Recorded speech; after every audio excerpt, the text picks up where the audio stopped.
اگر کسی کو روزے کا مسئلہ پیش آتا ہے تو وہ امام اعظم ابو حنیفہ کا مسئلہ دیکھتا ہے۔ کسی کو نماز کے اندر مسئلہ پیش آتا ہے تو امام صاحب جو مسئلہ نکال کے آپ کو دیتے ہیں وہ امام اعظم ابو حنیفہ کا فیض ہوتا ہے۔ اگر کسی کو زکوٰۃ کا مسئلہ پیش آتا ہے اور امام آپ کو مسئلہ نکال کے دیتا ہے تو یہ فیض امام اعظم ابو حنیفہ کا ہے۔ اور اگر حج، زکوٰۃ، صدقہ خیرات، دنیا کا کوئی مسئلہ اگر آپ اپنے امام سے پوچھیں، اپنے عالم دین سے پوچھیں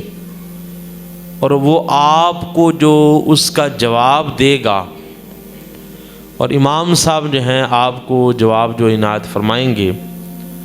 وہ اپنی طرف سے نہیں ہوگا، بلکہ اس مسئلے پر نبی پاک صلی اللہ علیہ وسلم کی احادیث کو سامنے رکھ کے اور اللہ کے قرآن کو سامنے رکھ کے تمام صحابہ کرام، تمام امت کے اجماع کو، قیاس کو،